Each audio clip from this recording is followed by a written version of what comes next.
Gusto mo din bang ma-experience ang Maalabali Indonesia na Falls dito sa Laguna? Dito lang yan sa Pilgrims Aliw Falls in Luciana, Laguna. At kung gusto mo mapanood kung paano pumunta dito, watch this video. From Manila, 2 to 3 hours away lang yung layo nito. Pero dahil taga dito lang din ako sa Laguna, 2 hours lang yung layo nito sa amin. So from Manila, is punta ka lang ng Santa Cruz, Laguna, tapos dire-diretso na siya sa Luciana, Laguna. Pagpasok nyo nga pala dito, ipapaliwanag ng receptionist yung about sa map, and pet friendly dito, kaya pwede kayong magdala ng aso, makikita nyo dito sa Engot. Papunta na nga kami sa falls at starting pa lang ng papunta doon, grabe na yung view, sobrang ganda. Sobrang worth it yung ibabayad nyo, like 200 lang for day tour and 300 for overnight.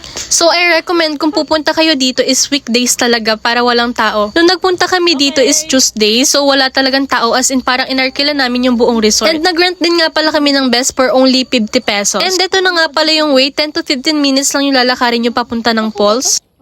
So habang naglalakad is you need to check your map talaga para sure ball na hindi ka maliligaw dito. Madami din kasing pwedeng daanan kaya make sure na makikinig ka kay ating receptionist. Sila yung bantay ng last turn papunta ng falls. At pag nakita mo tong sign na to, ayan na. At mapapakanta ka na lang ng everything that is spread, praise the Lord. At nagpalit na rin ako ng damit since maliligo kami. At pagdating nga namin is walang tubig yung pool, pero sabi ni Kuya if willing to wait naman daw kami is lalagyan niya. Buti na lang mabait si Kuya at nag-wait kami ng 30 minutes para magkaroon ng tubig yung pool. Nagbabalak nga din pala kami sanang maligo sa falls, kaso nga lang baka maging kwento na lang kami. Masyadong malakas yung agos ng tubig kasi tag-ulan, tapos hindi pa ako nagpaalam sa nanay. Kasi 30 feet yung lalim niya and walang tao dito, kaming dalawang babae lang.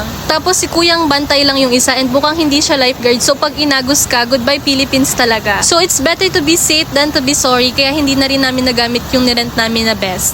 But overall, sobrang sulit nung ibabayad nyo na 200 pesos dito. And after picture taking is we decided na umalis na din, pumunta ng ibang pool naman. Punta naman kami sa big pool.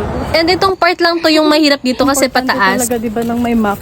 Kasi pag walang map, although madali lang kasi may mga sign sa daan. Pero lang tubig, wala kaming dalang pagkain. Kasi ang akala namin is merong tindahan sa baba. Yung pala, yung restaurant is nasa resort pa dun sa taas.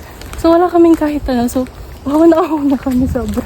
Adventure pa more! So I recommend na magdala kayo ng pagkain nyo, especially ng tubig pag pupunta kayo dito. Tapos ito naman yung view mo pag pinuntahan mo yung ibang side ng resort. And pagkabalik namin sa reception is kumain na rin kami ng lunch dito sa 3rd floor sa restaurant nila. And after all that is naisipan namin dumaan dito sa Santa Cruz Starbucks. Since it was tiring adventure pero sobrang sulit naman ng view. At masasabi kong babalikan ko ulito pag may jowa na ako. Manifesting for that. Thank you for watching!